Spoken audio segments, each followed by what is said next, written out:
All right, so I recently acquired the Ghost Whisperer 40 sleeping bag and the Ghost Whisperer jacket, the hoodie. I love both. They're both extremely light. They both use extremely breathable, lightweight nylon. That's custom nylon for Mountain Hardwear.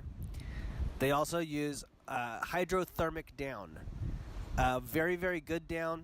You know, down comes in fill power. So 850, 900, 950, 1000 fill power goose down is considered very good. And this is hydrothermic down, which has ions of polymer bombarded onto the down, allowing it to be hypoallergenic and resistant to moisture. I'm really surprised at how well they work. It's totally amazing. I love it. I'm not considering getting a Enlightened Equipment quilt. I'm not considering getting any gear from any other company, Patagonia or Western Mountaineering, etc. Mountain Hardwear has become my go-to. It has been my go-to for a long time. And I've had a lot of really, really positive, good experiences with Mountain Hardwear. One of the issues that I've had is that I'm a little bit allergic to down. And the down that Mountain Hardwear is using, it has a little bit of plastic on the down, and that prevents it from having allergens. It doesn't have dander. It's kind of sterile. Two of the things that make Mountain Hardwear sleeping bag so comfortable is how breathable the nylon is. Carbon dioxide that you breathe out is very healthy. It's good for you. It helps you stay calm. But if you breathe too much of it, it can give you a headache. And so when you breathe out carbon dioxide, it actually travels down like water. It travels down with weight, and it creates a puddle in front of your face.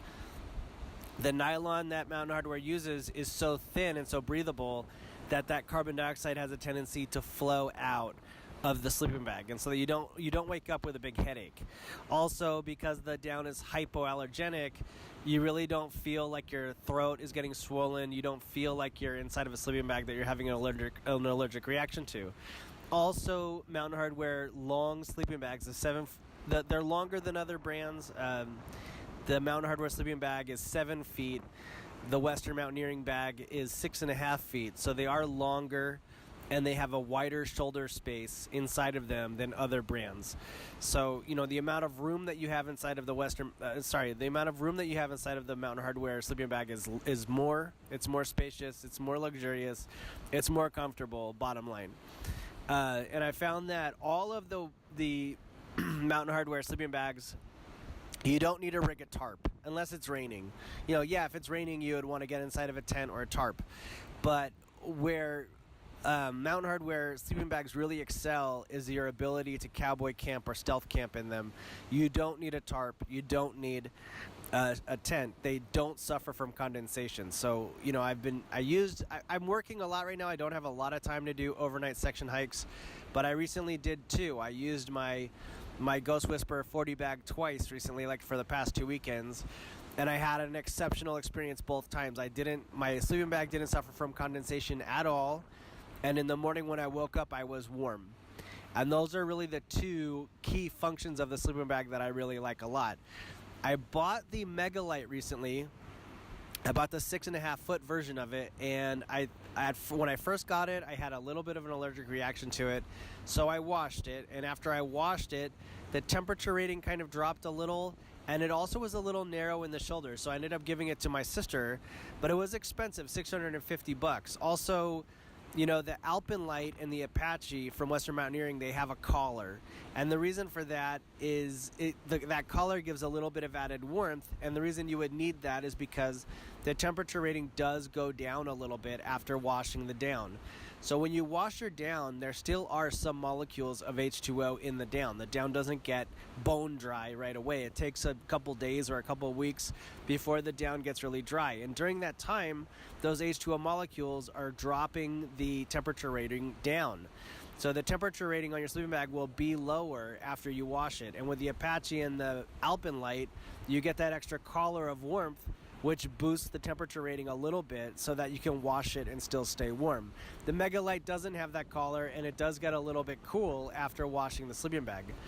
Now, the Ghost Whisperer from Mountain Hardwear, it does suffer the same as other companies. When you wash your down from Mountain Hardwear, the temperature rating will be lower for a short period of time, maybe a couple days or a couple weeks.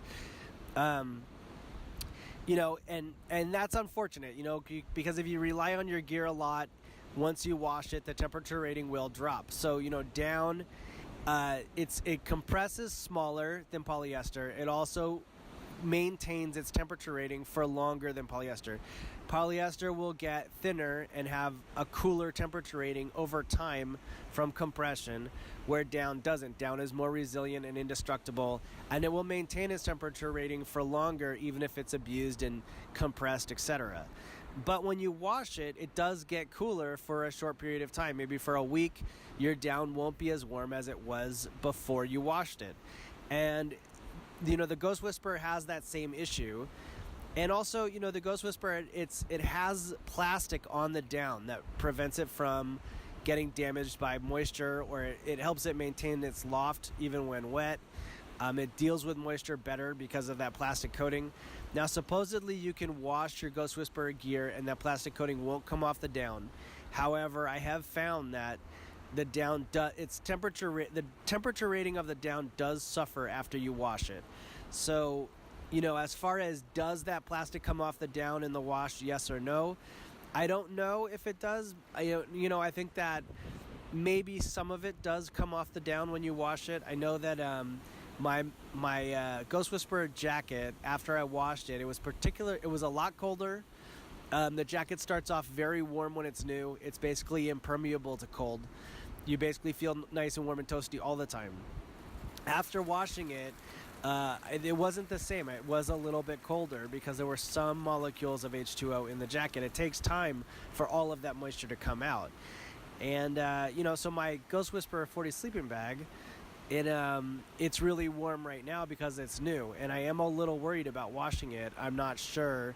You know, obviously the temperature rating is going to be a little bit cooler, and it is a really small sleeping bag. And so, you know, it'll be a little inconvenient to be kind of cool or cold for a couple days after washing the sleeping bag.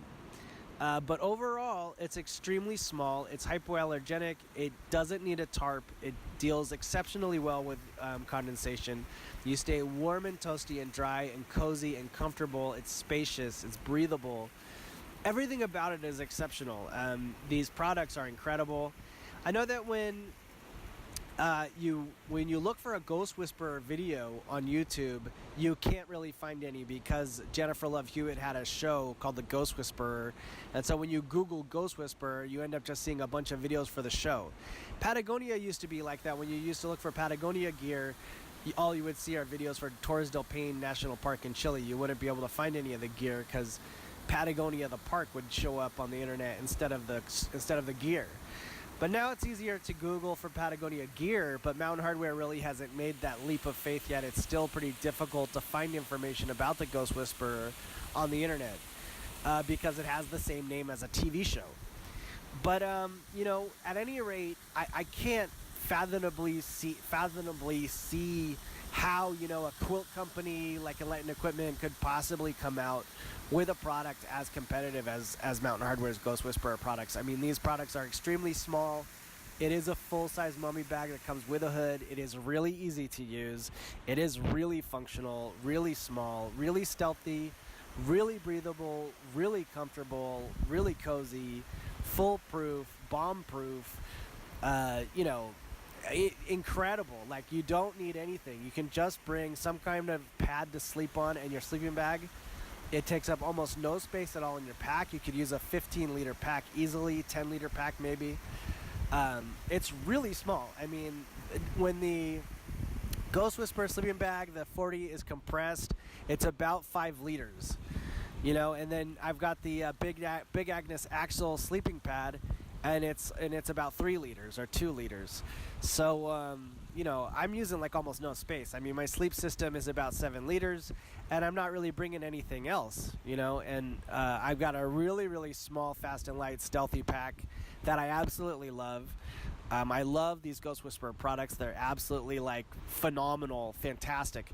I'm worried about their popularity because I really depend on them. I really want Mountain Hardwear to continue to make these products, and I've noticed there's a real void of information about these products on the internet. Nobody seems to be reviewing them. People are really using Enlightened Equipment and Z-Packs and these other companies a lot. I've even heard some people say that they're unimpressed with Mountain Hardwear's gear. I couldn't disagree more. I mean, it's absolutely fantastic. I think it's like really incredible. Now, I'm not using this stuff in the snow. I'm using it in Northern California where it doesn't snow. It does get cold though. Last night we had a little cold snap from like 12 o'clock at night until 1 in the morning. I was perfectly fine in my gear. I'll put my Ghost Whisperer jacket on top of my foot box when I go to sleep, and and my feet are toasty warm. My jacket doesn't stay on top of my foot box throughout the whole night. It kind of falls off unless I tie it to the air pad. But I had no issues at all sleeping last night. I mean, I was extremely comfortable for a long period of time. I laid in bed from the time the sun went down about 9 o'clock until like about 11 o'clock in the morning, and I was exceptionally comfortable. It was absolutely phenomenal. Hard to believe. Just about the best experience I've had with any gear, hands down, no questions asked. Just the best of the best. All right, I guess that's it.